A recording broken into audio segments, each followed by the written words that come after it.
States.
Thank you very much. Thank you very much. It's a great honor. Thank you very much. Speaker Johnson, Vice President Vance, the First Lady of the United States,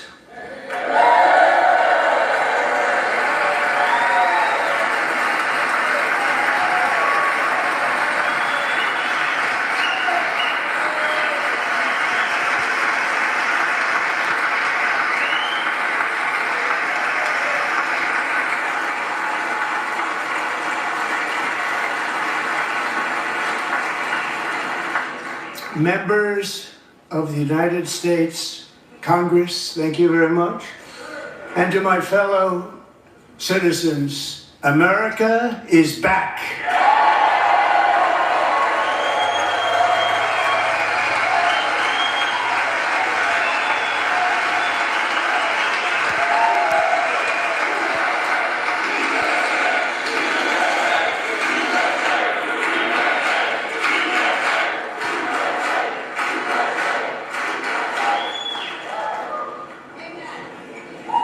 6 weeks ago, I stood beneath the dome of this Capitol and proclaimed the dawn of the golden age of America. From that moment on, it has been nothing but swift and unrelenting action to usher in the greatest and most successful era in the history of our country. We have accomplished more in 43 days than most administrations accomplished in 4 years or 8 years, and we are just getting started.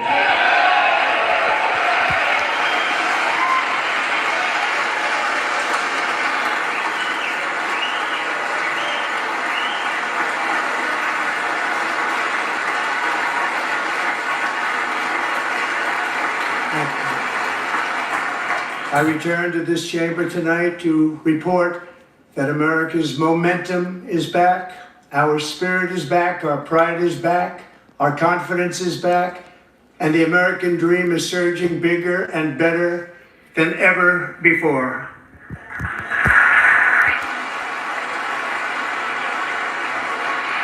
The American dream is unstoppable, and our country is on the verge of a comeback, the likes of which the world has never witnessed and perhaps will never witness again. It's never been anything like it. The presidential election of November 5th was a mandate like has not been seen in many decades. We won all 7 swing states, giving us an electoral college victory of 312 votes.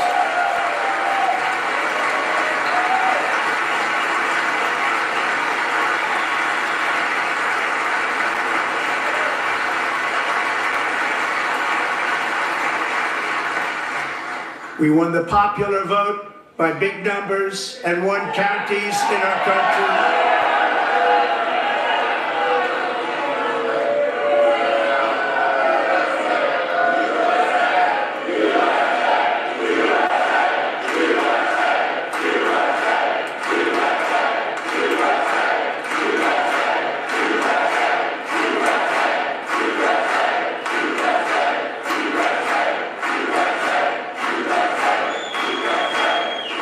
Counties in our country, 2,700 to 525, on a map that reads almost completely red for Republican.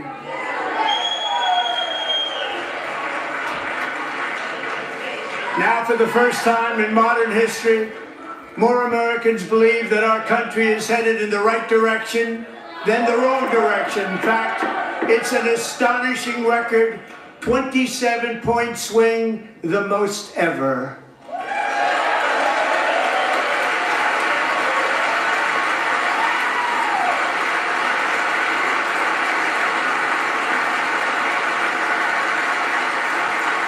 Likewise, small business optimism saw its single largest one-month gain ever recorded, a 41-point jump.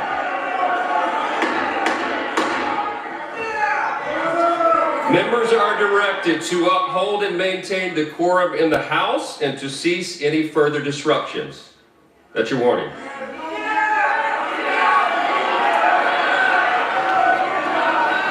Members are engaging in willful and continuing breach of decorum, and the chair is prepared to direct the Sergeant-at-Arms to restore order to the joint session.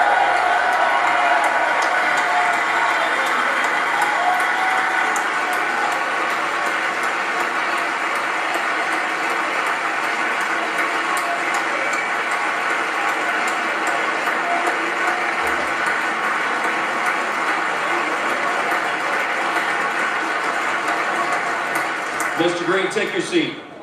Take your seat, sir. Take your seat. Finding that members continue to engage in willful and concerted disruption of proper decorum, the chair now directs the Sergeant-at-Arms to restore order. Remove this gentleman from the chamber.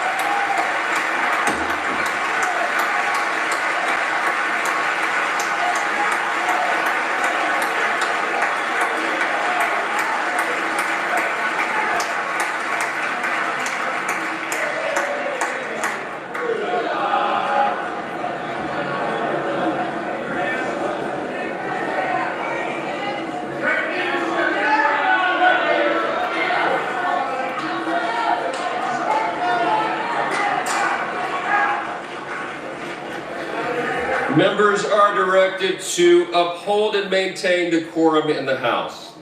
Mr. President, continue. Thank you.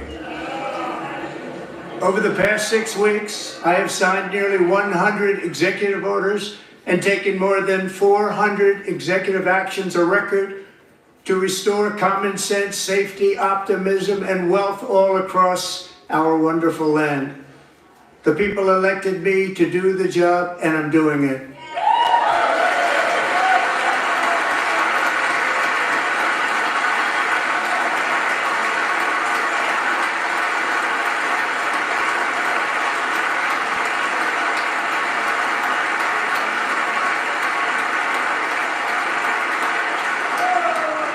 In fact, it has been stated by many that the first month of our presidency, it's our presidency, is the most successful in the history of our nation. By many.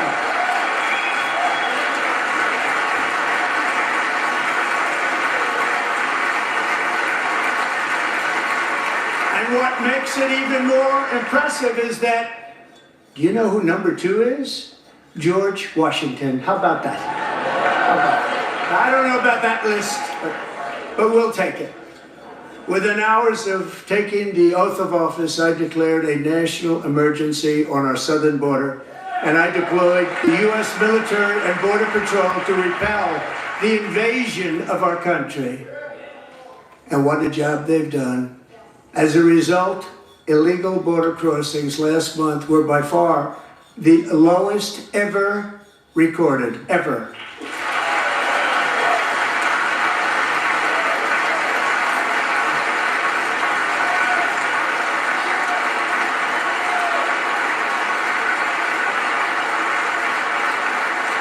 They heard my words and they chose not to come. Much easier that way.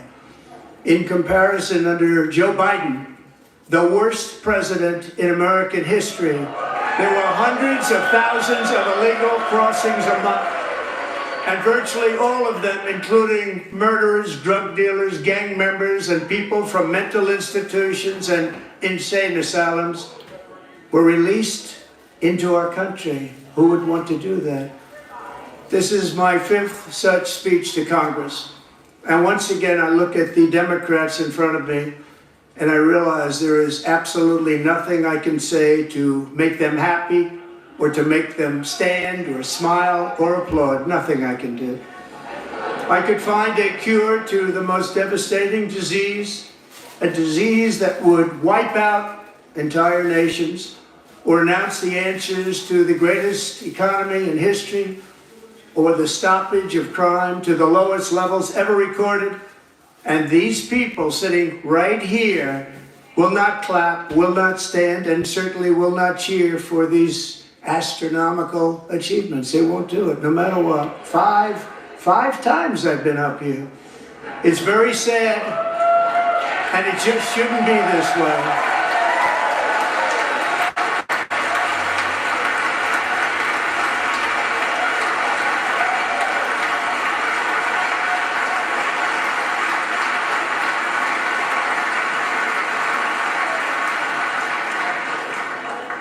So Democrats sitting before me, for just this one night, why not join us in celebrating so many incredible wins for America?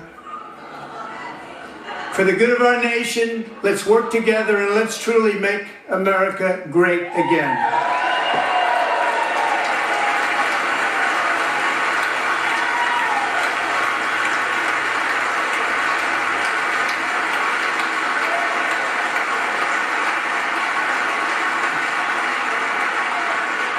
Every day my administration is fighting to deliver the change America needs to bring a future that America deserves, and we're doing it. This is a time for big dreams and bold action. Upon taking office, I imposed an immediate freeze on all federal hiring, a freeze on all new federal regulations, and a freeze on all foreign aid.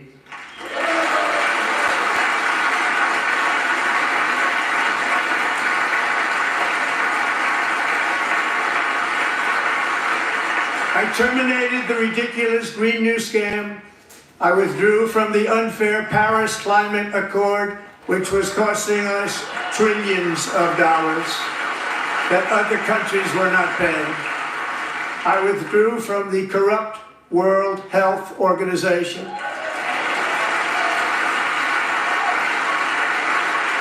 And I also withdrew from the anti-American UN Human Rights Council.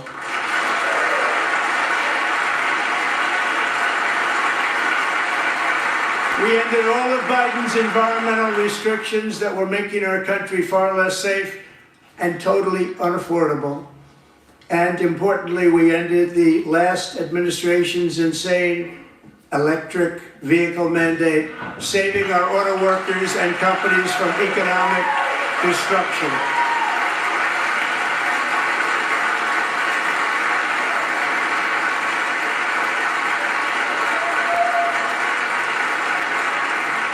To unshackle our economy, I have directed that for every one new regulation, 10 old regulations must be eliminated, just like I did in my very successful first term.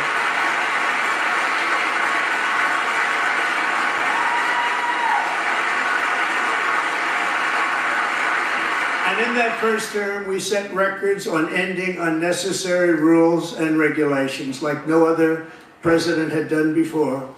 We ordered all federal workers to return to the office. They will either show up for work in person or be removed from their job.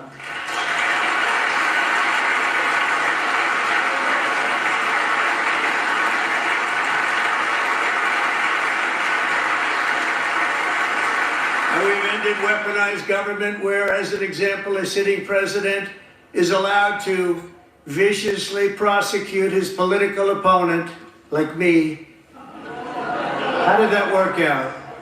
Not too good. Not too good.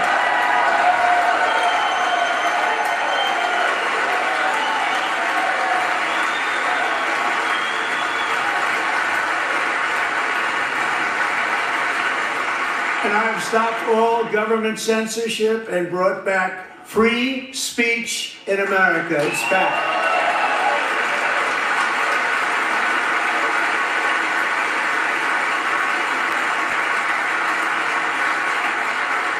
And 2 days ago, I signed an order making English the official language of the United States of America.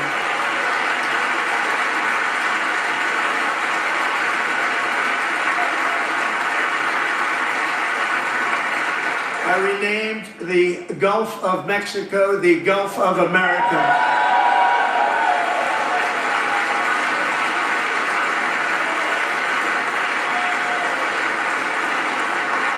Likewise, I renamed, for a great president, William McKinley, Mount McKinley again. Beautiful Alaska. We love Alaska. We've ended the tyranny of so-called diversity, equity, and inclusion policies all across the entire federal government and indeed the private sector and our military. And our country will be woke no longer.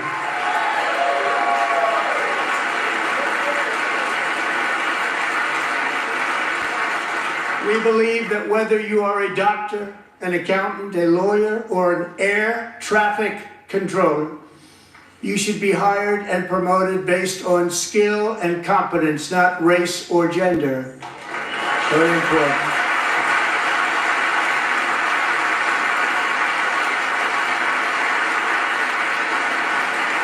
You should be hired based on merit. And the Supreme Court, in a brave and very powerful decision, has allowed us to do so. Thank you. Thank you very much. Thank you. We have removed the poison of critical race theory from our public schools, and I signed an order making it the official policy of the United States government that there are only two genders, male and female.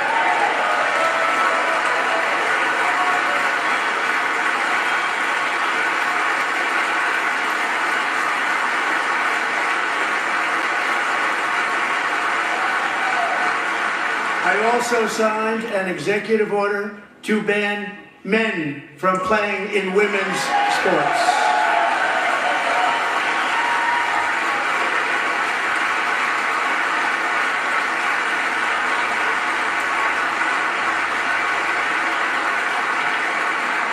Years ago, Peyton McNabb was an all-star high school athlete, one of the best, preparing for a future in college sports.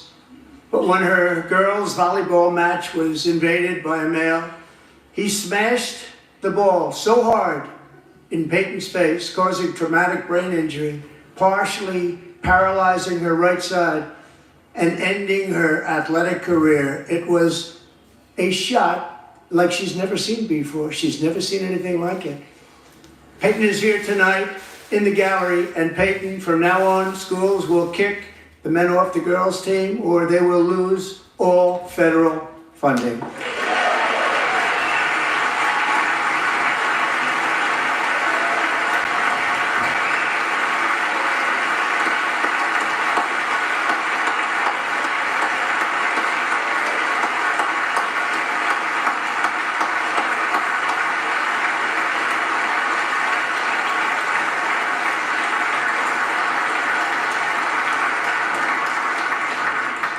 And if you really want to see numbers, just take a look at what happened in the women's boxing, weightlifting, track and field, swimming, recycling, where a male recently finished a long-distance race 5 hours and 14 minutes ahead of a woman for a new record by 5 hours. Broke the record by 5 hours. It's demeaning for women, and it's very bad for our country. We're not going to put up with it any longer.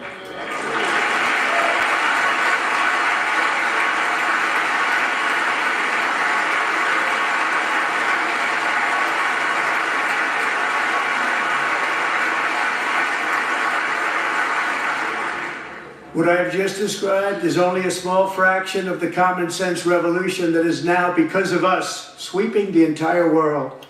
Common sense has become a common theme, and we will never go back. Never. Never going to let that happen. Among my very highest priorities is to rescue our economy and get dramatic and immediate relief to working families. As you know, we inherited from the last administration an economic catastrophe and an inflation nightmare. Their policies drove up energy prices, pushed up grocery costs, and drove the necessities of life out of reach for millions and millions of Americans. They've never had anything like it. We suffered the worst inflation in 48 years, but perhaps even in the history of our country. They're not sure. As president, I'm fighting every day to reverse this damage and make America affordable again.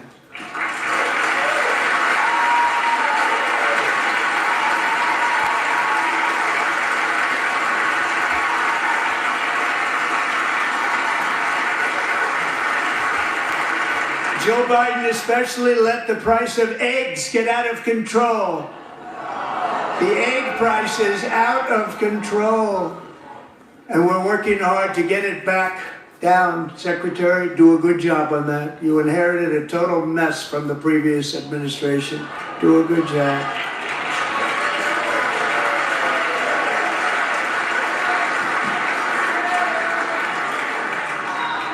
A major focus of our fight to defeat inflation is rapidly reducing the cost of energy. The previous administration cut the number of new oil and gas leases by 95%, slowed pipeline construction to a halt, and closed more than 100 power plants. We are opening up many of those power plants right now.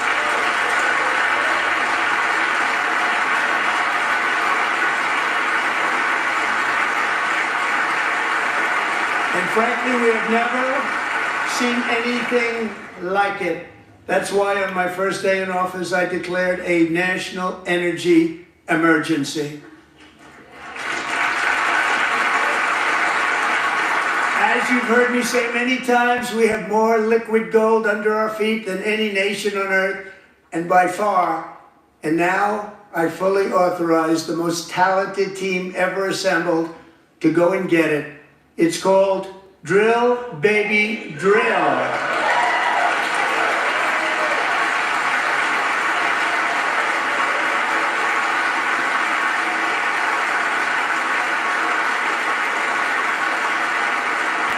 My administration is also working on a gigantic natural gas pipeline in Alaska, among the largest in the world, where Japan, South Korea, and other nations want to be our partner with investments of trillions of dollars each. There's never been anything like that one. It will be truly spectacular. It's all set to go. The permitting is gotten. And later this week, I will also take historic action to dramatically expand production of critical minerals and rare earths here in the USA.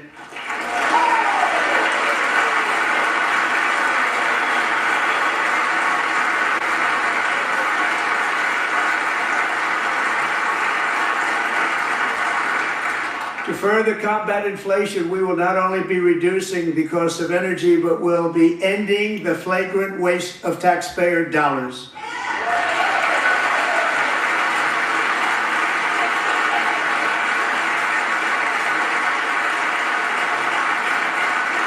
And to that end, I have created the brand new Department of Government Efficiency, DOGE.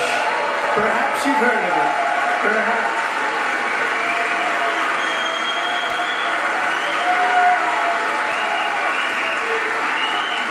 Which is headed by Elon Musk, who is in the gallery tonight.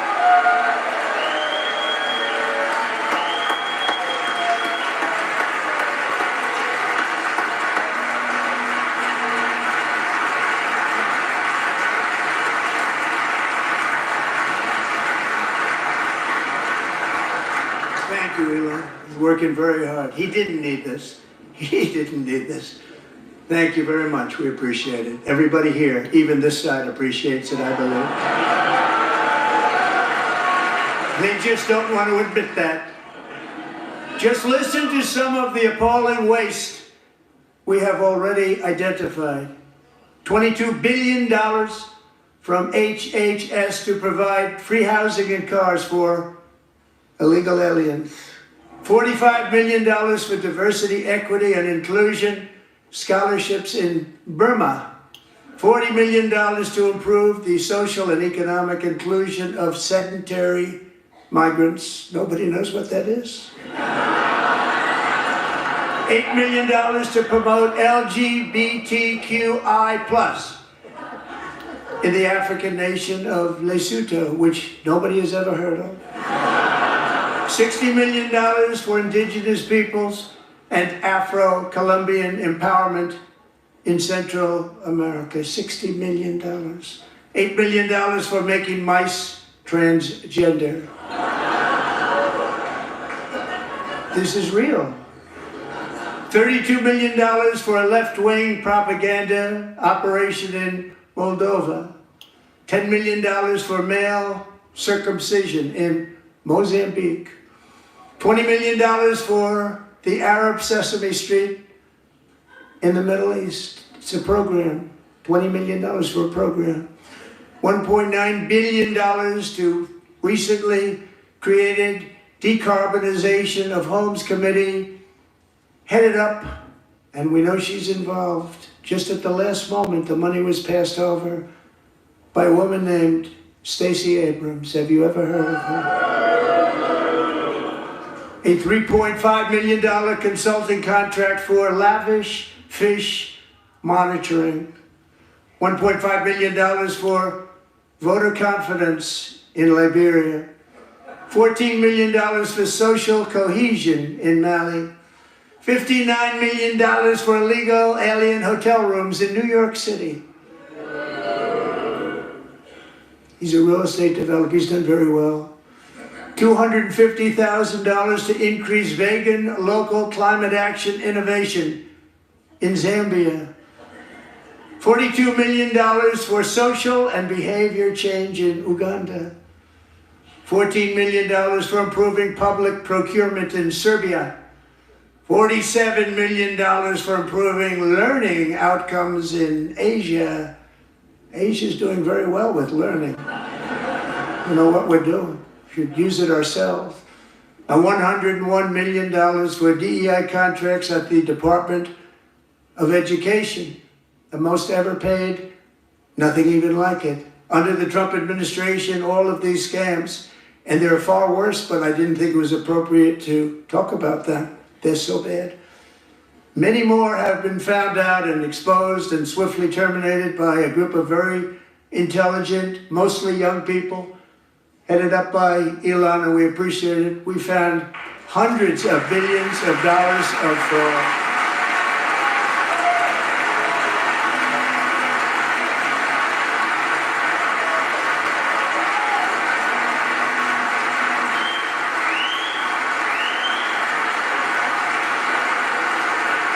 And we've taken back the money and reduced our debt to fight inflation and other things. Taken back a lot of that money. We got it just in time. This is just the beginning. The Government Accountability Office, a federal government office, has estimated annual fraud of over $500 billion in our nation, and we are working very hard to stop it. We're going to. We're also identifying shocking levels of incompetence and probable fraud in the Social Security program for our seniors, and that our seniors and people that we love rely on. Believe it or not, government databases list 4.7 million Social Security members from people aged 100 to 109 years old. It lists 3.6 million people from ages 110 to 119. I don't know any of them. I know some people that are rather elderly, but not quite that elderly. 3.47 million people from ages 120 to 129. 3.9 million people from ages 130 to 139. 3.5 million people from ages 140 to 149. And money is being paid to many of them, and we're searching right now. In fact, Pam, good luck. Good luck. You're going to find it. But a lot of money is paid out to people because it just keeps getting paid, and nobody does, and it really hurts Social Security. It hurts our country. 1.3 million people from ages 150 to 159, and over 130,000 people, according to the Social Security databases, are age over 160 years old. We have a healthier country than I thought, Bobby.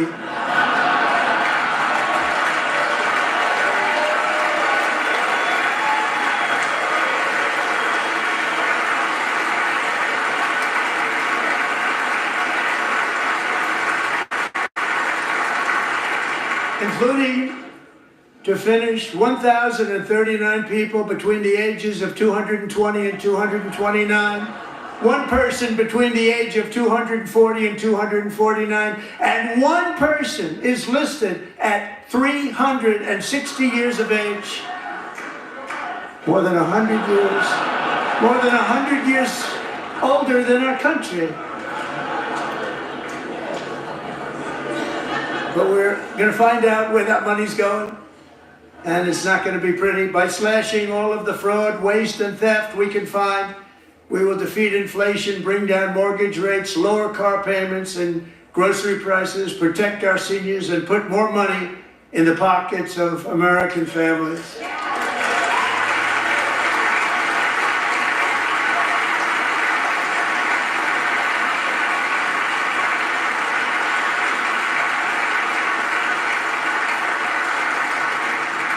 And today interest rates took a beautiful drop, big beautiful drop. It's about time.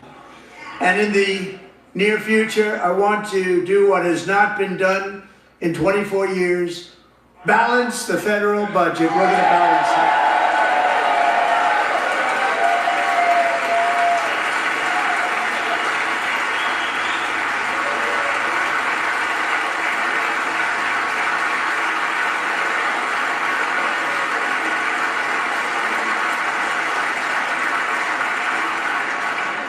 With that goal in mind, we have developed in great detail what we are calling the Gold Card, which goes on sale very, very soon. For $5 million, we will allow the most successful job-creating people from all over the world to buy a path to U.S. citizenship. It's like the Green Card, but better and more sophisticated. And these people will have to pay tax in our country. They won't have to pay tax from where they came. The money that they've made, you wouldn't want to do that, but they have to pay tax, create jobs. They'll also be taking people out of colleges and paying for them so that we can keep them in our country instead of having them being forced out. Number one, at the top school, as an example, being forced out and not being allowed to stay and create tremendous numbers of jobs and great success for a company out there. So while we take out the criminals, killers, traffickers, and child predators who are allowed to enter our country under the open border policy of these people, the Democrats, the Biden administration, the open border insane policies that you've allowed to destroy our country, we will now bring in brilliant, hardworking, job-creating people. They're going to pay a lot of money, and we're going to reduce our debt with that money.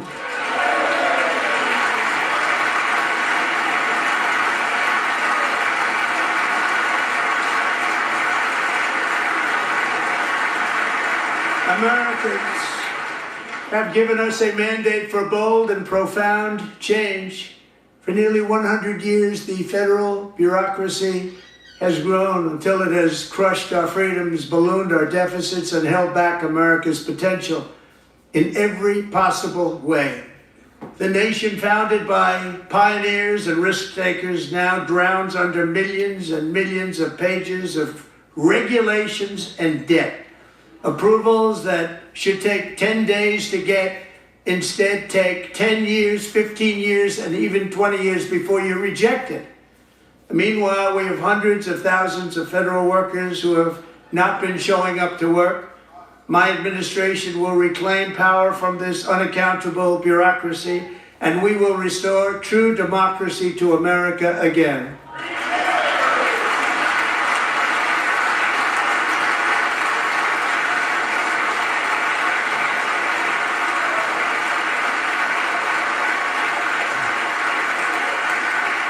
Federal bureaucrat who resists this change will be removed from office immediately. Because we are draining the swamp. It's very simple. And the days of rule by unelected bureaucrats are over.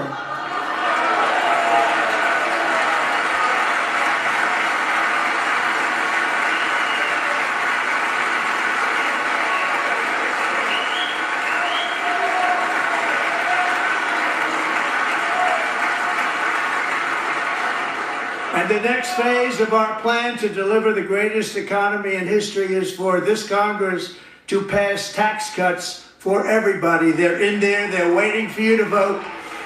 And I'm sure that the people on my right, I don't mean the Republican right, but my right here, I'm sure you're going to vote for those tax cuts, because otherwise I don't believe the people will ever vote you into office. So I'm doing you a big favor by telling you that. But I know this group is going to be voting for the tax.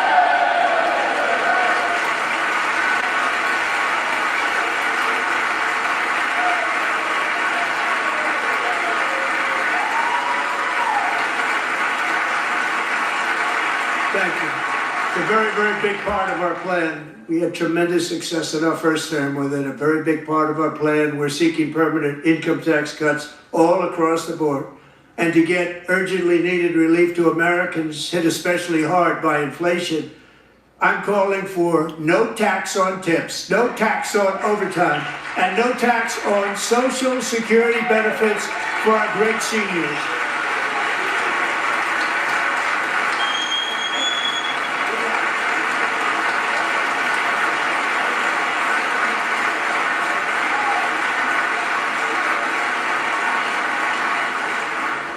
And I also want to make interest payments on car loans tax deductible, but only if the car is made in America.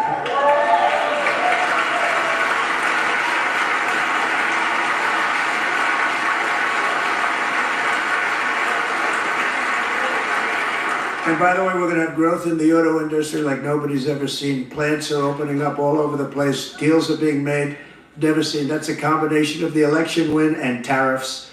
It's a beautiful word, isn't it? That, along with our other policies, will allow our auto industry to absolutely boom. It's going to boom. Spoke to the majors today, all three, the top people, and they're so excited. In fact, already numerous car companies have announced that they will be building massive automobile plants in America, with Honda just announcing a new plant in Indiana, one of the largest anywhere in the world.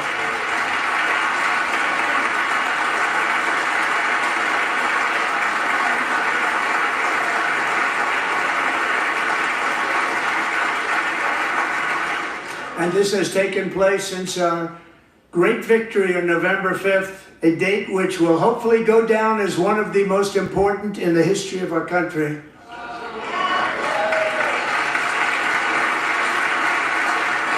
In addition, as part of our tax cuts, we want to cut taxes on domestic production and all manufacturing. And just as we did before, we will provide 100% expensing. It will be retroactive to January 20th, 2025. And it was one of the main reasons why our tax cuts were so successful in our first term, giving us the most successful economy in the history of our country. First term. We had a great first term.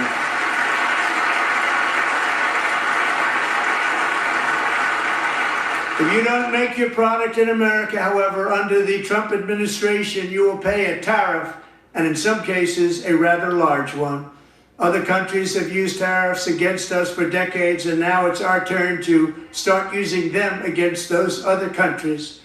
On average, the European Union, China, Brazil, India, Mexico and Canada, have you heard of them?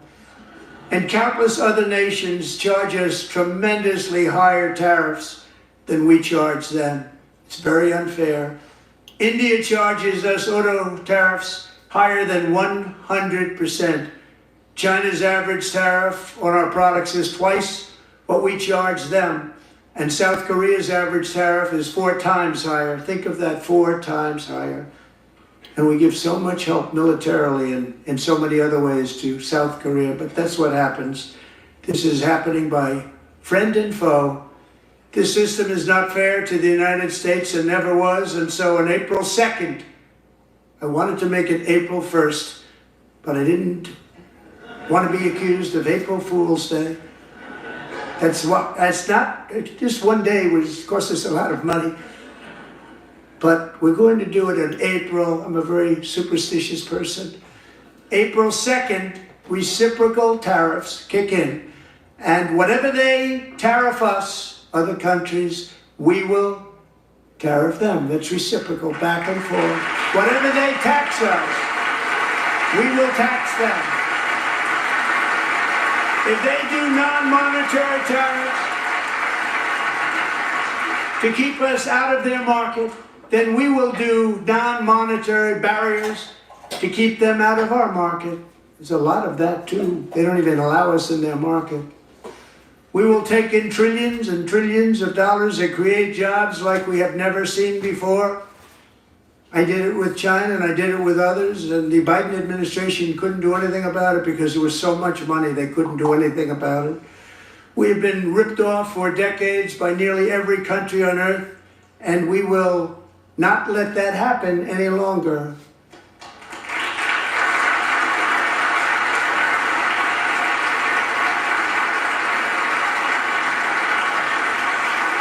Much has been said over the last 3 months about Mexico and Canada, but we have very large deficits with both of them. But even more importantly, they've allowed fentanyl to come into our country at levels never seen before, killing hundreds of thousands of our citizens and many very young, beautiful people, destroying families.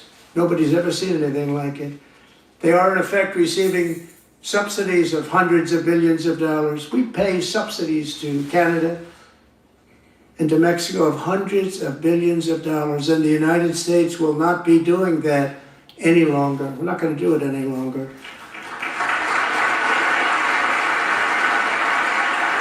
Thanks to our America First policies we're putting into place, we have had $1.7 trillion of new investment in America in just the past few weeks. The combination of the election and our economic policies that people love. SoftBank, one of the most brilliant anywhere in the world, announced a $200 billion investment.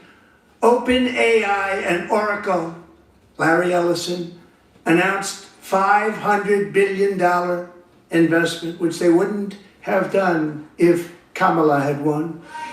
Apple announced $500 billion investment. Tim Cook called me. He said, I cannot spend it fast enough. It's going to be much higher than that, I believe. They'll be building their plants here instead of in China. And just yesterday, Taiwan Semiconductor, the biggest in the world, most powerful in the world, has a tremendous amount, 97% of the market, announced a $165 billion investment to build the most powerful chips on earth right here in the USA.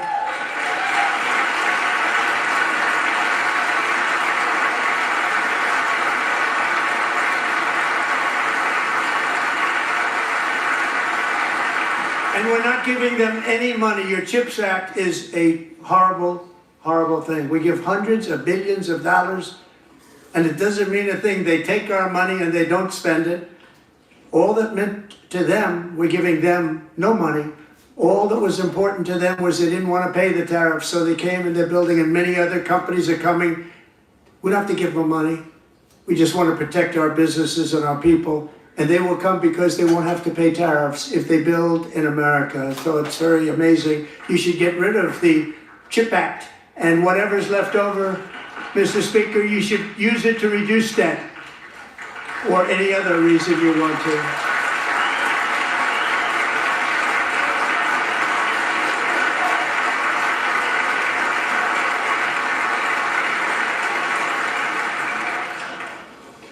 Our new trade policy will also be great for the American farmer. I love the farmer. Who will now be selling into our home market, the USA, because nobody is going to be able to compete with you. Because there's goods that come in from other countries and companies. They're really in a bad position in so many different ways. They're uninspected. They may be very dirty and disgusting, and they come in and they pour in and they hurt our American farmers. The tariffs will go on agricultural product coming into America, and our farmers, starting on April 2nd, it may be a little bit of an adjustment period, We had that before when I made the deal with China, $50 billion of purchases, and I said, just bear with me, and they did. They did. Probably have to bear with me again, and this will be even better. That was great.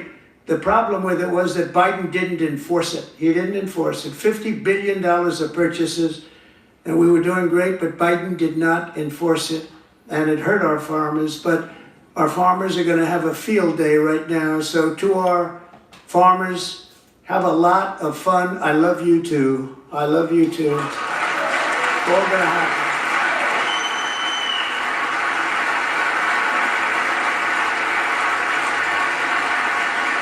And I have also imposed a 25% tariff on foreign aluminum, copper, lumber, and steel, because if we don't have, as an example, steel and lots of other things, we don't have a military, and frankly we just won't have a country very long. Here today is a proud American steelworker, fantastic person from Decatur, Alabama. Jeff Denard has been working at the same steel plant for 27 years in a job that has allowed him to serve as the captain of his local volunteer fire department, raised 7 children with his beautiful wife, Nicole, and over the years provide a loving home for more than 40 foster children. So great, Jeff.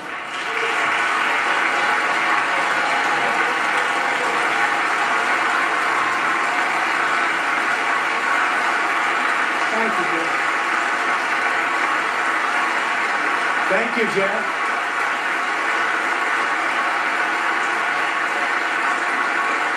Stories like Jeff's remind us that tariffs are not just about protecting American jobs. They're about protecting the soul of our country. Tariffs are about making America rich again and making America great again, and it's happening, and it will happen rather quickly. There'll be a little disturbance, but we're okay with that. It won't be much. No, you're not. Oh. And look where Biden took us, very low, the lowest we've ever been. Jeff, I want to thank you very much, and I also want to recognize another person who has devoted herself to foster care community. She worked so hard on it. A very loving person, our magnificent First Lady of the United States.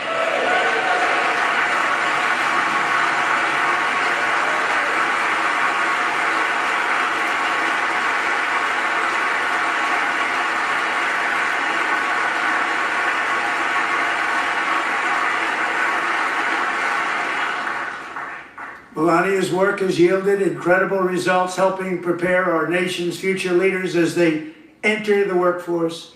Our First Lady is joined by 2 impressive young women, very impressive. Haley Ferguson, who benefited from the First Lady's Fostering the Future initiative and is poised to complete her education and become a teacher. And Elliston Berry, who became a victim of an illicit deepfake image produced by a peer. With Elliston's help, the Senate just passed the Take It Down Act, and this is so important. Thank you very much, John. John Thune, thank you. Stand up, John. Thank you, John.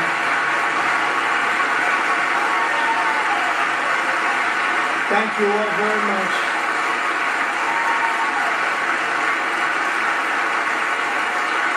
Thank you. And thank you to John Thune and the Senate. Great job. To criminalize the publication of such images online is terrible, terrible thing. And once it passes the House, I look forward to signing that bill into law. Thank you. And I'm going to use that bill for myself too, if you don't mind. Because nobody gets treated worse than I do online. Nobody. That's great. Thank you very much to the Senate. Thank you. But if we truly care about protecting Americans' children, no step is more crucial than securing America's borders. Over the past 4 years, 21 million people poured into the United States. Many of them were murderers, human traffickers, gang members, and other criminals from the streets of dangerous cities all throughout the world. Because of Joe Biden's insane and very dangerous open border policies, they are now strongly embedded in our country, but we are getting them out and getting them out fast.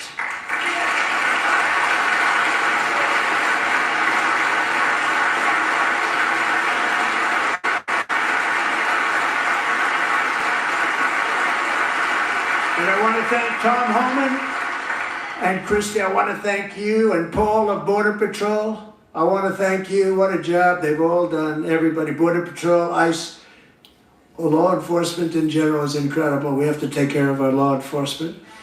Have to.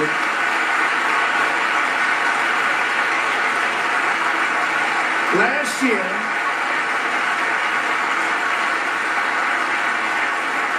a brilliant 22-year-old nursing student named Laken Riley, the best in her class, admired by everybody, went out for a jog on the campus of the University of Georgia.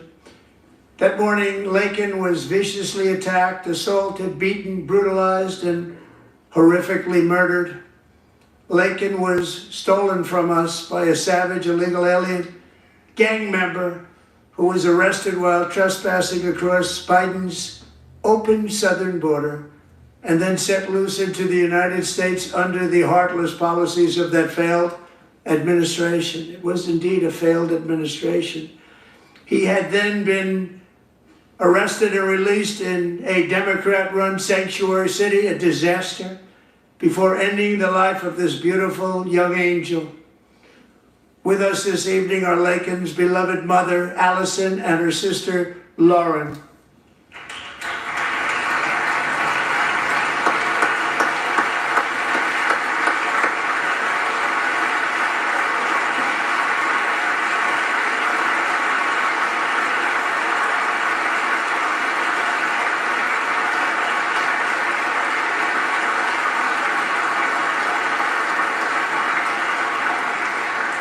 Last year, I told Laken's grieving parents that we would ensure their daughter would not have died in vain.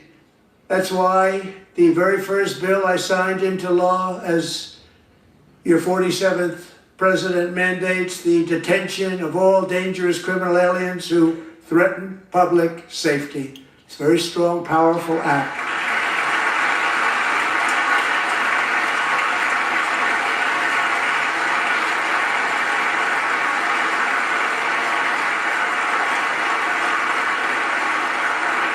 It's called the Laken-Riley Act.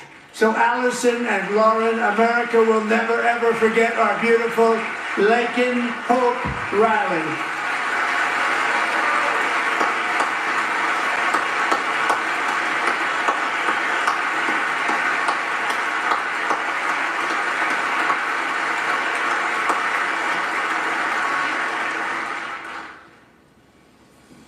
Thank you very much. Since taking office, my administration has launched the most sweeping border and immigration crackdown in American history, and we quickly achieved the lowest numbers of illegal border crossers ever recorded. Thank you.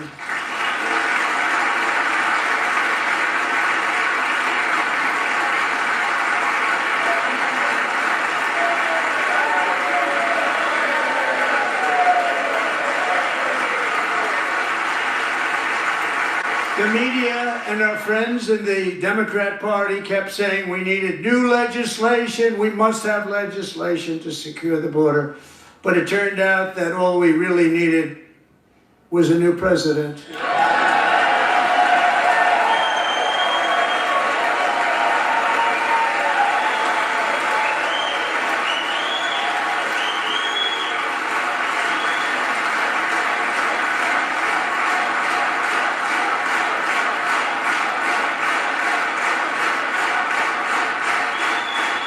Thank you. Joe Biden didn't just open our borders, he flew illegal aliens over them to overwhelm our schools, hospitals, and communities throughout the country. Entire towns like Aurora, Colorado, and Springfield, Ohio, buckled under the weight of the migrant occupation and corruption like nobody's ever seen before. Beautiful towns destroyed. Now, just as I promised in my inaugural address, we are achieving the great liberation of America.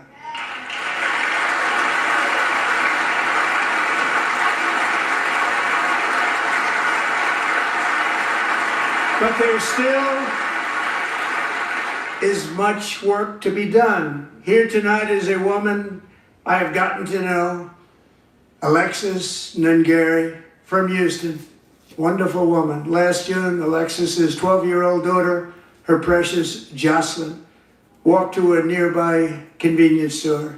She was kidnapped, tied up, assaulted for 2 hours under a bridge, and horrifically murdered. Arrested and charged with this heinous crime are 2 illegal alien monsters from Venezuela, released into America by the last administration through their ridiculous open border. The death of this beautiful 12-year-old girl and the agony of her mother and family touched our entire nation greatly. Alexis, I promised that we would always remember your daughter, your magnificent daughter, and earlier tonight I signed an order keeping my word to you. One thing I have learned about Jocelyn is that she loved animals so much, she loved nature. Across Galveston Bay, from where Jocelyn lived in Houston, you will find a magnificent national wildlife refuge, a pristine, peaceful, 34,000-acre sanctuary for all of God's creatures on the edge of the Gulf of America. Alexis, moments ago, I formally renamed that refuge in loving memory of your beautiful daughter, Jocelyn. So, Mr. Vice President, if you would, may I have the order?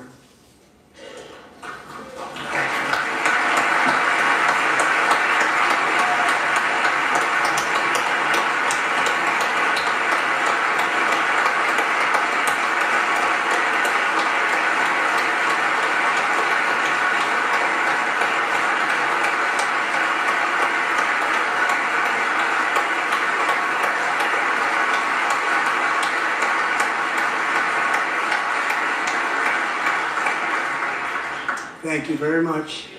All 3 savages charged with Jocelyn and Lakin's murders were members of the Venezuelan prison gang, the toughest gang, they say, in the world, known as Tren de Aragua. 2 weeks ago, I officially designated this gang, along with MS-13 and the bloodthirsty Mexican drug cartels, as foreign terrorist organizations.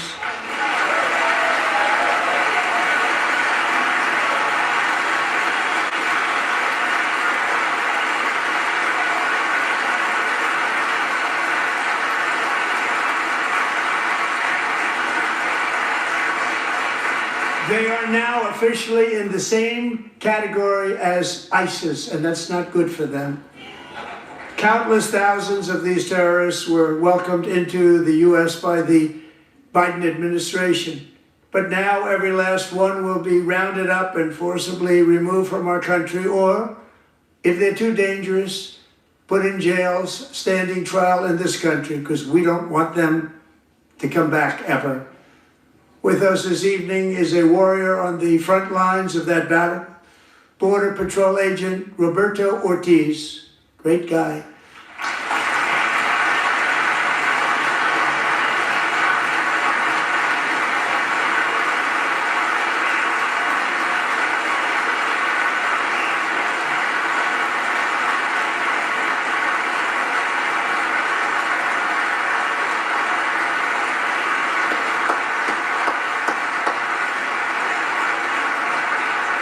In January, Roberto and another agent were patrolling by the Rio Grande near an area known as Cartel Island. Doesn't sound too nice to me. When heavily armed gunmen started shooting at them, Roberto saw that his partner was totally exposed, at great danger, and he leapt into action, returning fire and providing crucial seconds for his fellow agent to seek safety, just barely. I have some of the prints of that event, and it was not good. Agent Ortiz, we salute you for your great courage and for your line of fire that you took and for the bravery that you showed. We honor you, and we will always honor you. Thank you, Roberto, very much.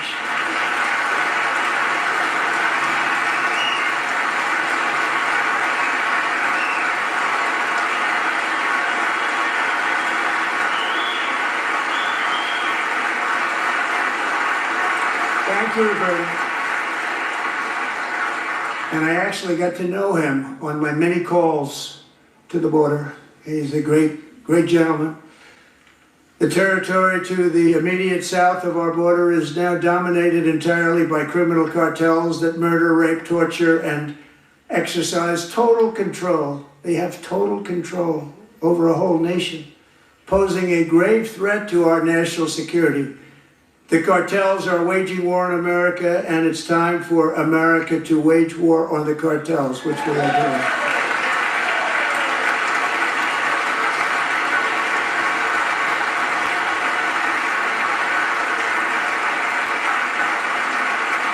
Five nights ago, Mexican authorities, because of our tariff policies being imposed on them, think of this, handed over to us 29 of the biggest cartel leaders in their country. That has never happened before. They want to make us happy. First time ever. But we need Mexico and Canada to do much more than they've done, and they have to stop the fentanyl and drugs pouring into the USA. They're going to stop it. I have sent Congress a detailed funding request laying out exactly how we will eliminate these threats to protect our homeland and complete the largest deportation operation in American history, larger even than current record holder President Dwight D. Eisenhower, a moderate man, but someone who believed very strongly in borders.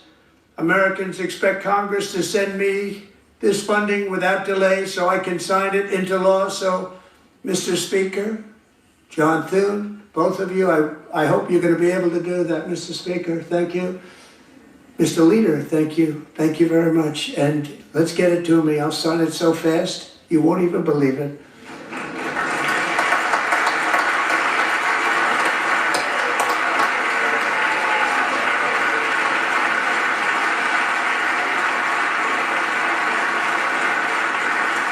And as we reclaim our sovereignty, we must also bring back law and order to our cities and towns.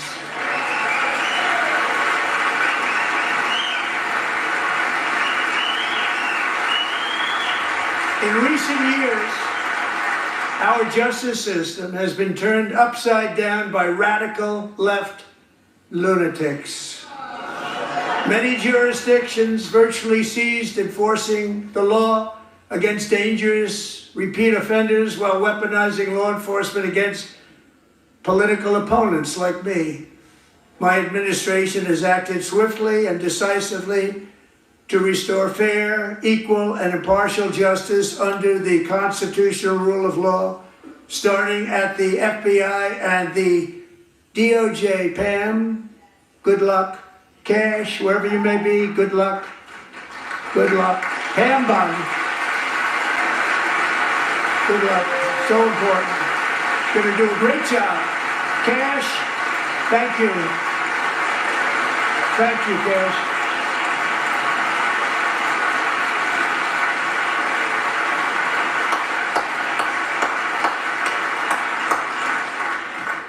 They've already started very strong. They're going to do a fantastic job. You're going to be very proud of them.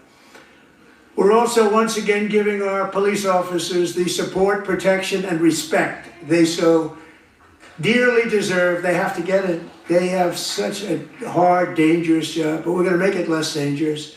The problem is the bad guys don't respect the law, but they're starting to respect it, and they soon will respect it. This also includes our great fire departments throughout the country. Our firemen and women are unbelievable people, and we'll never forget them. And besides that, they voted for me in record numbers, so I have no choice.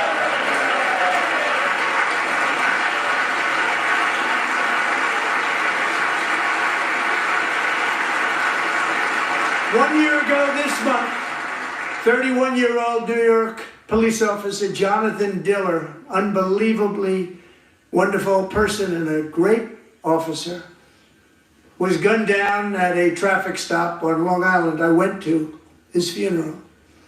The vicious criminal charged with his murder had 21 prior arrests, and they were rough arrests too. He was a real bad one.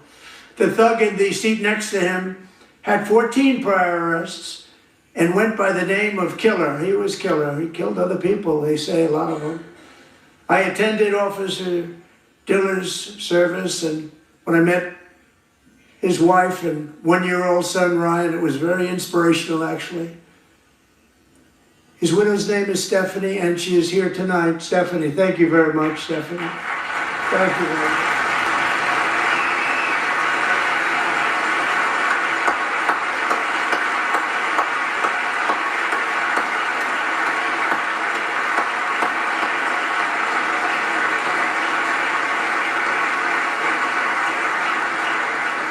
Stephanie, we're going to make sure that Ryan knows his dad was a true hero, New York's finest, and we're going to get these cold-blooded killers and repeat offenders off our streets, so we're going to do it fast.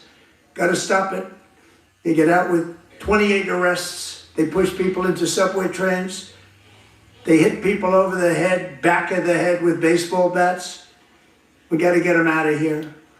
I've already signed an executive order requiring a mandatory death penalty for anyone who murders a police officer, and tonight I'm asking Congress to pass that policy into permanent law.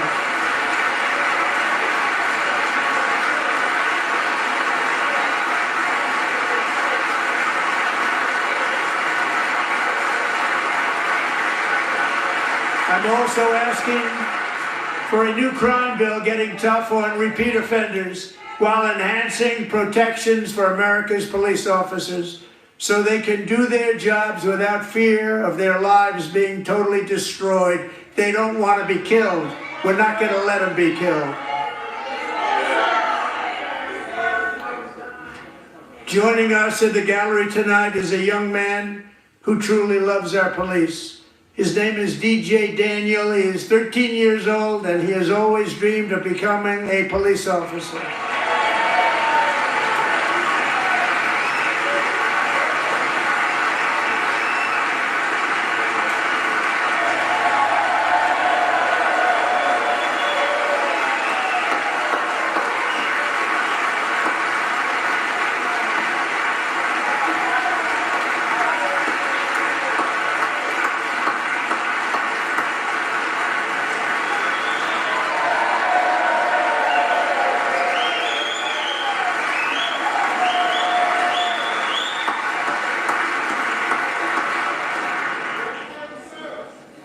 But in 2018, DJ was diagnosed with brain cancer. The doctors gave him 5 months at most to live. That was more than 6 years ago.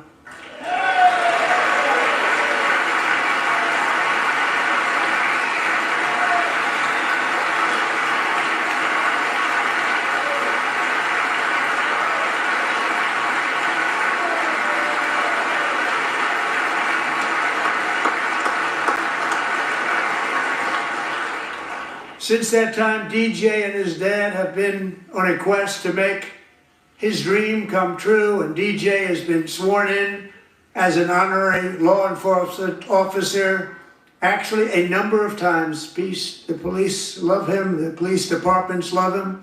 And tonight, DJ, we're going to do you the biggest honor of them all. I am asking our new Secret Service Director, Sean Curran, to officially make you an agent of the United States Secret Service.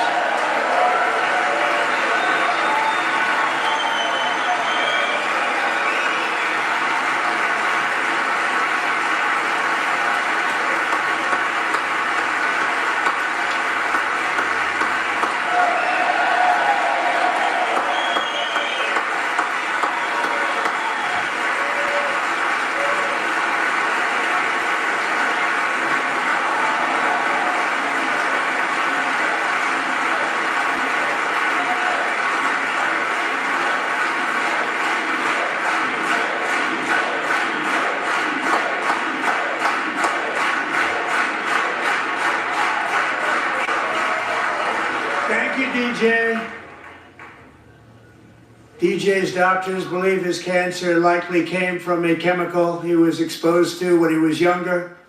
Since 1975, rates of child cancer have increased by more than 40%. Reversing this trend is one of the top priorities for our new presidential commission to make America healthy again, chaired by our new Secretary of Health and Human Services, Robert F. Kennedy, Jr.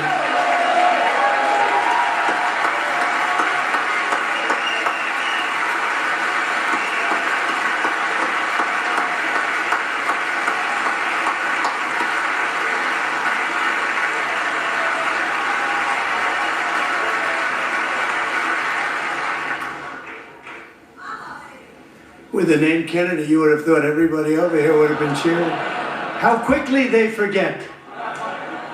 Our goal is to get toxins out of our environment, poisons out of our food supply, and keep our children healthy and strong. As an example, not long ago, and you can't even believe these numbers, 1 in 10,000 children had autism, 1 in 10,000. And now it's 1 in 36. There's something wrong, 1 in 36, think of that. So we're gonna find out what it is, and there's nobody better than Bobby and all of the people that are working with you. You have the best to figure out what is going on. Okay, Bobby, good luck. It's a very important job, thank you.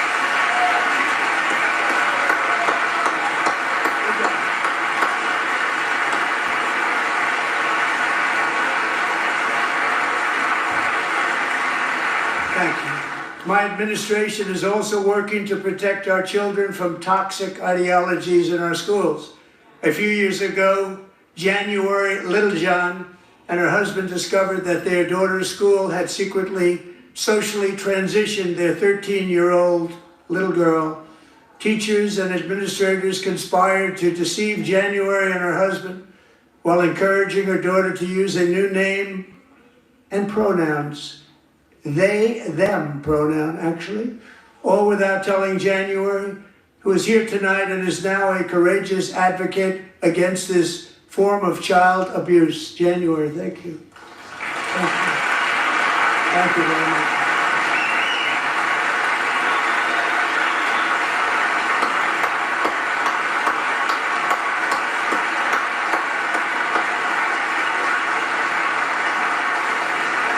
Thank you. Stories like this are why, shortly after taking office, I signed an executive order banning public schools from indoctrinating our children with transgender ideology.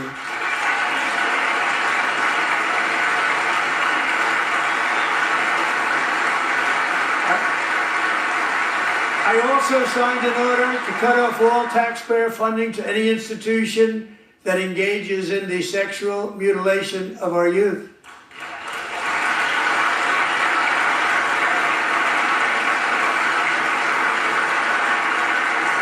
And now I want Congress to pass a bill permanently banning and criminalizing sex changes on children and forever ending the lie that any child is trapped in the wrong body. This is a big lie.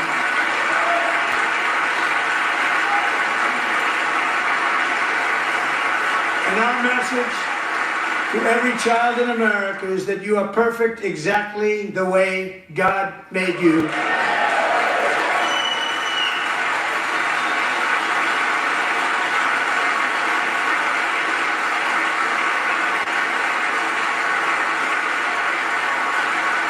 Because we're getting wokeness out of our schools and out of our military, and it's already out, and it's out of our society. We don't want it.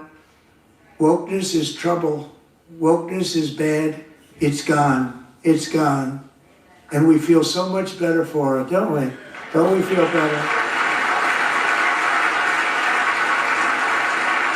Our service members won't be activists and ideologues. They will be fighters and warriors. They will fight for our country. And Pete, congratulations. Secretary of Defense, congratulations.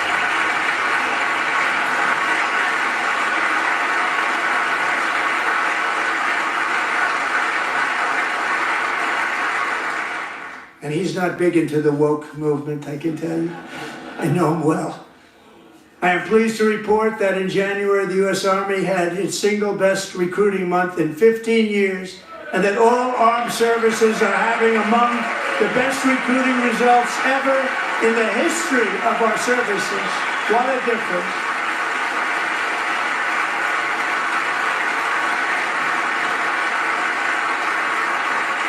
And you know, it was just a few months ago where the results were exactly the opposite. We couldn't recruit anywhere. We couldn't recruit.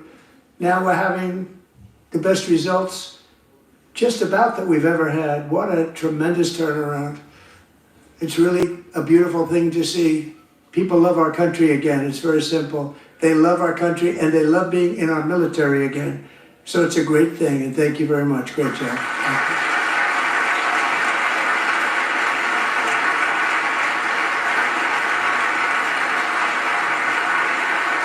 We're joined tonight by a young man, Jason Hartley, who knows the weight of that call of duty. Jason's father, grandfather, and great-grandfather all wore the uniform. Jason tragically lost his dad, who was also a Los Angeles County Sheriff's deputy when he was just a boy, and now he wants to carry on the family legacy of service. Jason is a senior in high school, a 6-letter varsity athlete, a really good athlete, they say, a brilliant student with a 4.46, that's good, GPA. And his greatest dream is to attend the U.S. Military Academy at West Point.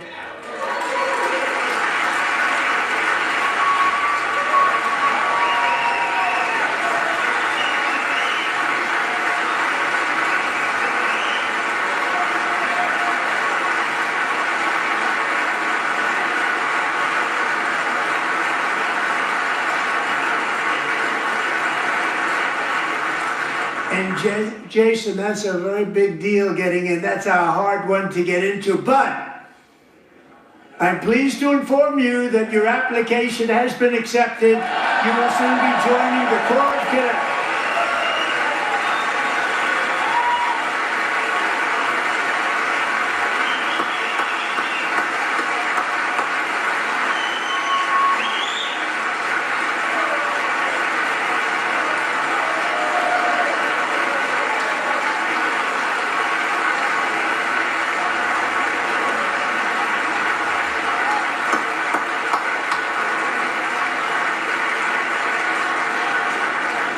Thank you.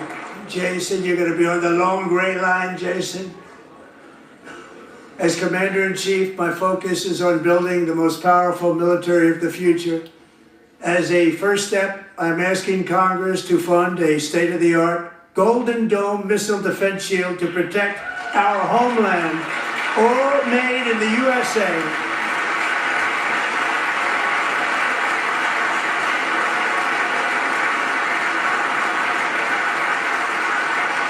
Ronald Reagan wanted to do it long ago, but the technology just wasn't there, not even close. But now we have the technology. It's incredible, actually. And other places, they have it. Israel has it. Other places have it. And the United States should have it too. Right, Tim? Right? They should have it too. So I want to thank you. But it's a very, very important. This is a very dangerous world. We should have it. We want to be protected, and we're going to protect our citizens like never before. To boost our defense industrial base, we are also going to resurrect the American shipbuilding industry, including commercial shipbuilding and military shipbuilding.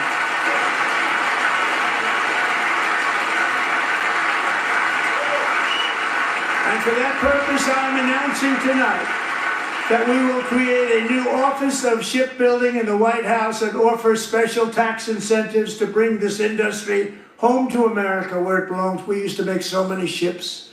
We don't make them anymore very much, but we're going to make them very fast, very soon. It will have a huge impact. To further enhance our national security, my administration will be reclaiming the Panama Canal, and we've already started doing it.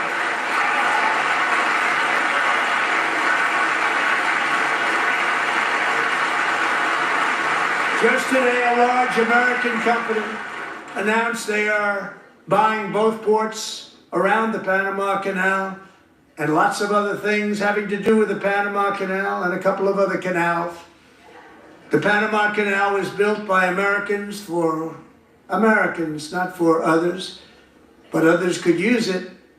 But it was built at tremendous cost of American blood and treasure. 38,000 workers died building the Panama Canal. They died of malaria, they died of snake bites and mosquitoes. Not a nice place to work. They paid them very highly to go there, knowing there was a 25% chance that they would die. The most expensive project also that was ever built in our country's history, if you bring it up to modern day costs. It was given away by the Carter administration for $1, but that agreement has been violated very severely. We didn't give it to China. We gave it to Panama, and we're taking it back.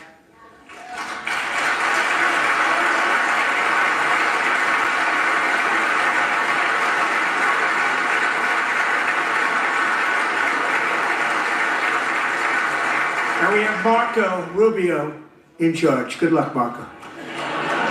Now, we know who to blame if anything goes wrong. Marco's been amazing, and he's going to do a great job. Think of it, he got 100 votes. You know, he was approved with actually 99, but the 100th was this gentleman, and I feel very certain. So let's assume he got 100 votes, and I'm either very, very happy about that, or I'm very concerned about it. But he's already proven. I mean, he's a great gentleman. He's respected by everybody, and we appreciate you voting for Marco. He's going to do a fantastic job. Thank you. Thank you. He's doing a great job. Great job. And I also have a message tonight for the incredible people of Greenland. We strongly support your right to determine your own future. And if you choose, we welcome you into the United States of America. We need Greenland for national security and even international security, and we're working with everybody involved to try and get it. But we need it really for international world security, and I think we're going to get it. One way or the other, we're going to get it. We will keep you safe. We will make you rich, and together we will take Greenland to heights like you have never thought possible before. It's a very small population, but very, very large piece of land, and very, very important for military security. America is once again standing strong against the forces of radical Islamic terrorism.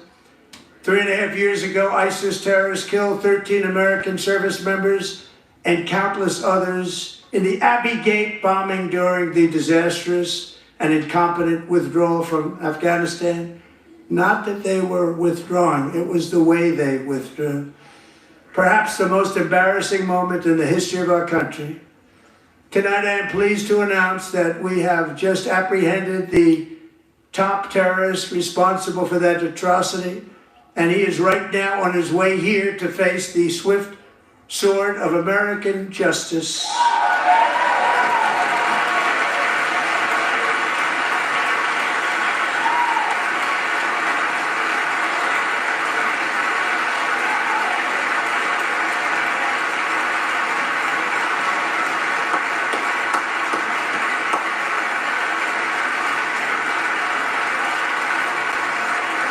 And I want to thank especially the government of Pakistan for helping arrest this monster. This was a very momentous day for those 13 families who I actually got to know very well, most of them, whose children were murdered, and the many people that were so badly, over 42 people, so badly injured on that fateful day in Afghanistan. What a horrible day. Such incompetence was shown. That when Putin saw what happened, I guess he said, wow, maybe this is my chance. That's how bad it was. Should have never happened. Grossly incompetent people. I spoke to many of the parents and loved ones, and they're all in our hearts tonight. Just spoke to them on the phone. We had a big call. Every one of them called, and everybody was on the line, and they did nothing but cry with happiness. They were very happy, as happy as you can be under those circumstances. Their child, brother, sister, son, daughter was killed for no reason whatsoever. In the Middle East, we're bringing back our hostages from Gaza. In my first term, we achieved one of the most groundbreaking peace agreements in generations, the Abraham Accords.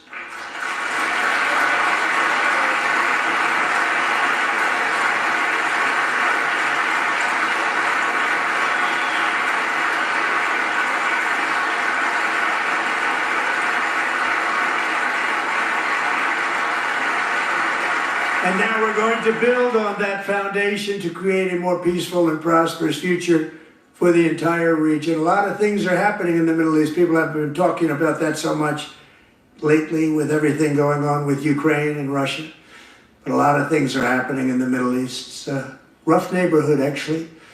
I'm also working tirelessly to end the savage conflict in Ukraine. Millions of Ukrainians and Russians have been needlessly killed or wounded in this horrific and brutal conflict with no end in sight. The United States has sent hundreds of billions of dollars to support Ukraine's defense with no security, with no anything.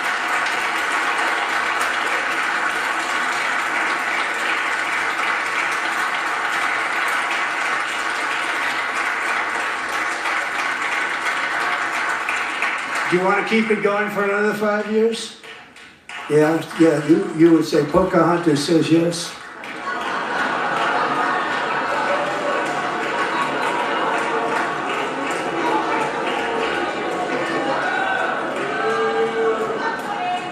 $2,000 people are being killed every single week. More than that. They're Russian young people, they're Ukrainian young people, they're not Americans. But I want it to stop. Meanwhile, Europe has sadly spent more money buying Russian oil and gas than they have spent on defending Ukraine, by far. Think of that. They've spent more buying Russian oil and gas than they have defending. And we've spent perhaps $350 billion, like taking candy from a baby. That's what happened. And they've spent $100 billion. What a difference that is. And we have an ocean separating us, and they don't. But we're getting along very well with them, and lots of good things are happening. Biden has authorized more money in this fight than Europe has spent, by billions and billions of dollars. It's hard to believe that they wouldn't have stopped it and said at some point, come on, let's equalize. You got to be equal to us. But that didn't happen. Earlier today, I received an important letter from President Zelensky of Ukraine. The letter reads, Ukraine is ready to come to the negotiating table as soon as possible to bring lasting peace closer. Nobody wants peace more than the Ukrainians, he said. My team and I stand ready to work under President Trump's strong leadership to get a peace that lasts. We do really value how much America has done to help Ukraine maintain its sovereignty and independence. Regarding the agreement on minerals and security, Ukraine is ready to sign it at any time that is convenient for you. I appreciate that he sent this letter, just got it a little while ago. Simultaneously, we've had serious discussions with Russia and have received strong signals that they are ready for peace. Wouldn't that be beautiful? Wouldn't that be beautiful?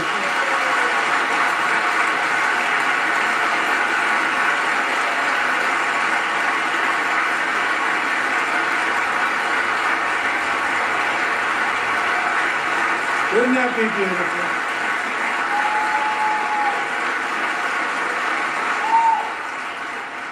It's time to stop this madness. It's time to halt the killing. It's time to end the senseless war. If you want to end wars, you have to talk to both sides. Nearly 4 years ago, amid rising tensions, a history teacher named Mark Fogel was detained in Russia and sentenced to 14 years in a penal colony. Rough stuff. The previous administration barely lifted a finger to help him. They knew he was innocent, but they had no idea where to begin. But last summer, I promised his 95-year-old mother, Malphine, that we would bring her boy safely back home. After 22 days in office, I did just that, and they are here tonight.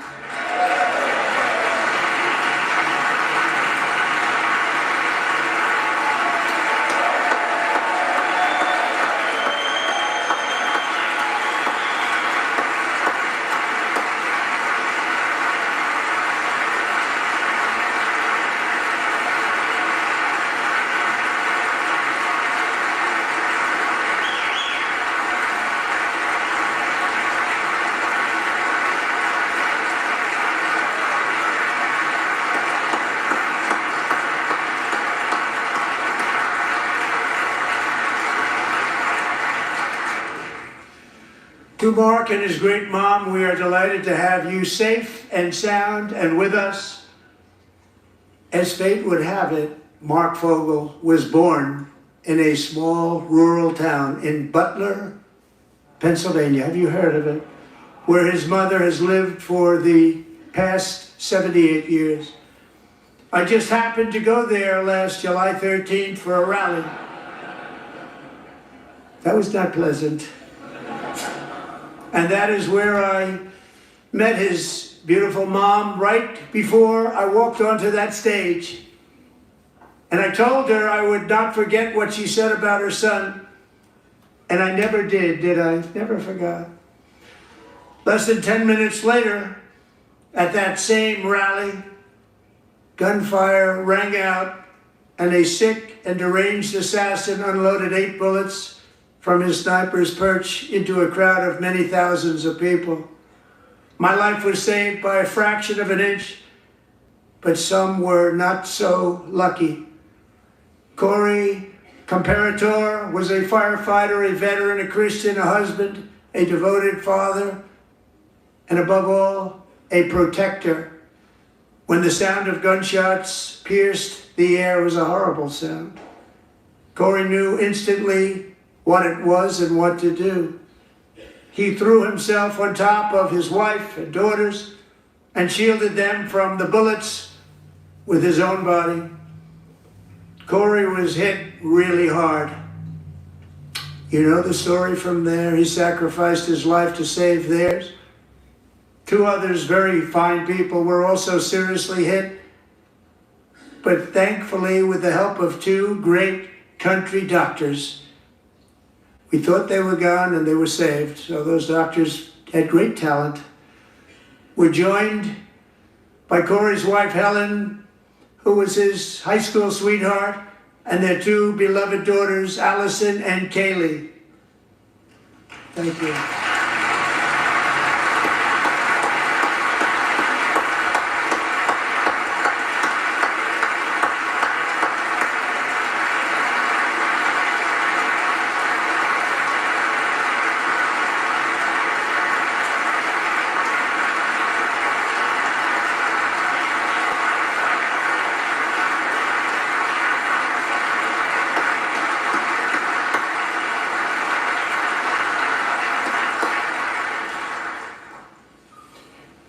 To Helen, Allison, and Kaylee, Corey is looking down on his 3 beautiful ladies right now, and he is cheering you on. He loves you. He is cheering you on.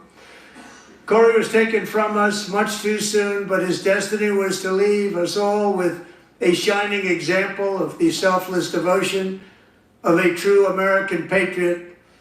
It was love like Corey's that built our country, and it's love like Corey's that is going to make our country more majestic than ever before. I believe that my life was saved that day in Butler for a very good reason. I was saved by God to make America great again. I believe that. Thank you.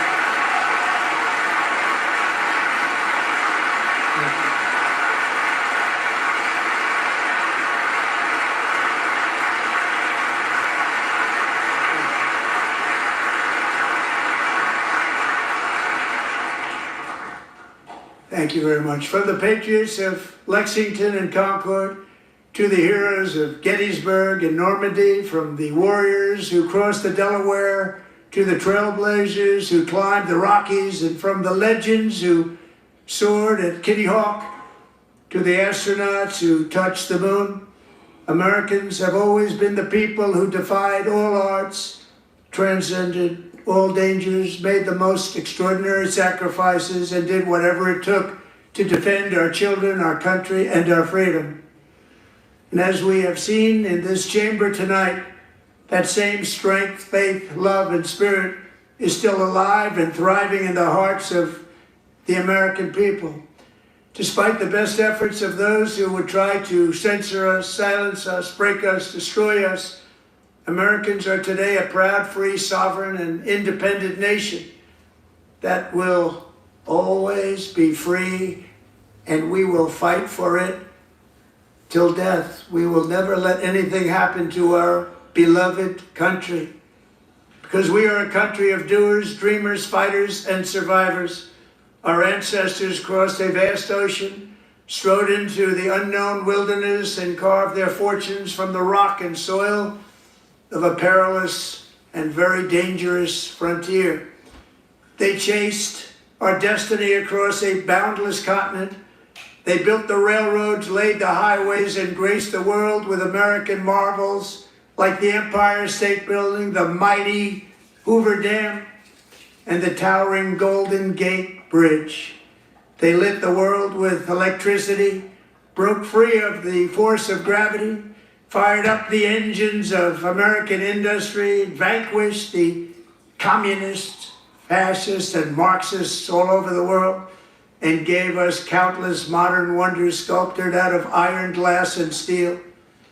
We stand on the shoulders of these pioneers who won and built the modern age. These workers who poured their sweat into the skylines of our cities. These warriors who shed their blood on fields of battle and gave everything they had for our rights and for our freedom. Now it is our time to take up the righteous cause of American liberty.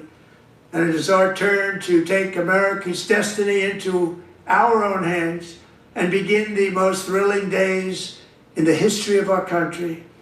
This will be our greatest era. With God's help, over the next 4 years, we are going to lead this nation even higher, and we are going to forge the freest, most advanced, most dynamic, and most dominant civilization ever to exist on the face of this earth. We are going to create the highest quality of life, build the safest and wealthiest and healthiest and most vital communities anywhere in the world. We are going to conquer the vast frontiers of science, and we are going to lead humanity into space and plant the American flag on the planet Mars and even far beyond.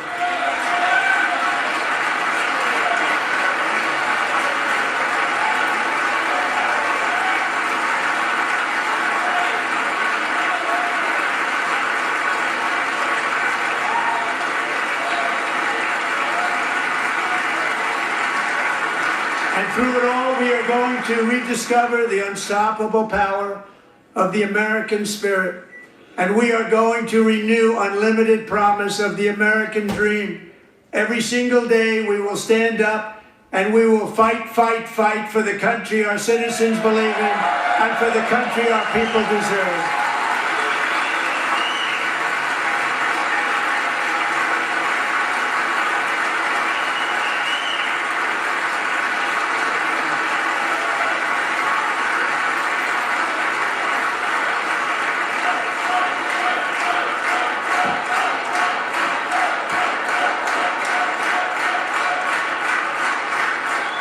My fellow Americans, get ready for an incredible future, because the golden age of America has only just begun. It will be like nothing that has ever been seen before. Thank you, God bless you, and God bless America.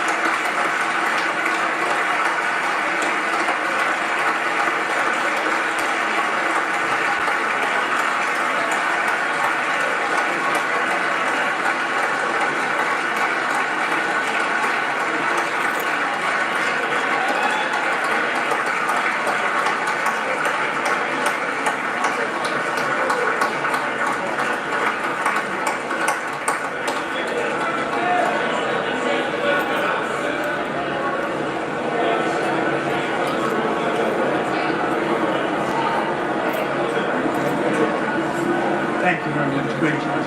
Yeah, great honor. Thank you very much. Thank you.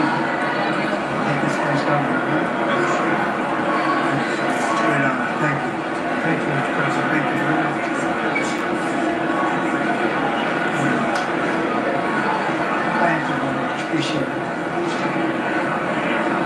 Thank you. I see you such a young people who know what they're doing. I'm trying to get that.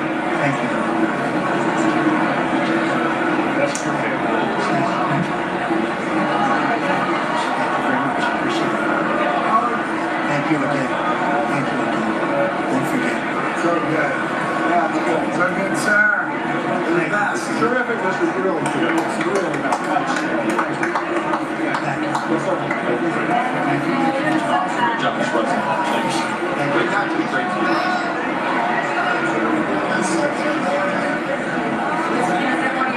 Thanks for doing this, Mr. President. Thanks for the phone call last night. Thank you for being here.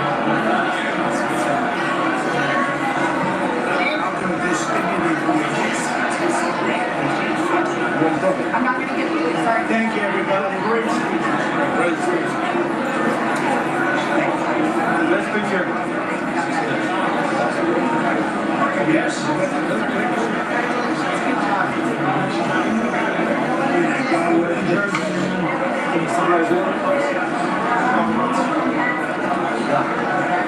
President Roger Williams, thanks for the call. I love Roger Williams. Thank you. You don't have to introduce yourself. Mr. President. I know you better than you do, Roger. My great baseball. America. Good job. Great job you're doing.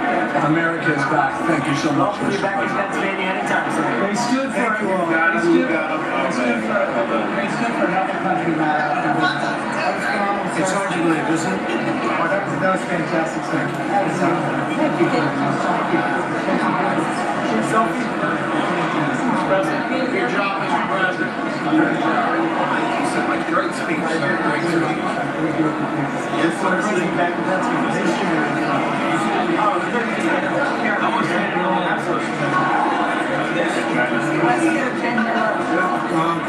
How you doing? Showing that picture, you shaking his hand or anything, you're good. Thank you very much. Let's do violence. Thank you, darling. Great, so thank you. I love you. Best speech on the board. That's right, yeah, it was so good. Thank you very much. You rocked it, Mr. President. We're with you, 100%. Crushed. Really good. Congratulations. So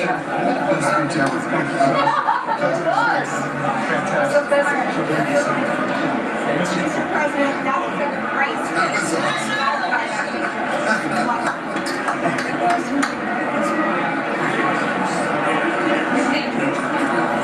Good job. Let's go get down to that. You get down, good luck. Thank you. Thank you, everybody. Good job. Thank you for mentioning God and help us. Mr. President. Thank you. Great speech. Good speech. Thanks for taking my call. Good luck. Man. Thank you for You really triggered those people. Tremendous, Mr. President. Thank you so much. Thanks for the beneficial ownership and the speech. Oh, yeah. Thanks for mentioning farmers. Well, we love our farmers. Thank you, man. You earned this night. Thank you very much. I appreciate it. What time? Thank you, man. Thank you, Mr. President. I appreciate it. Thank you very again, President. Thank you for the speech. I did indeed. You better believe me. Very well done, Good sir. endorsement. President, home run. Thank you. Great job. You killed it. Thank you, Mr. President. Thank you, everybody. You did great. Thank you.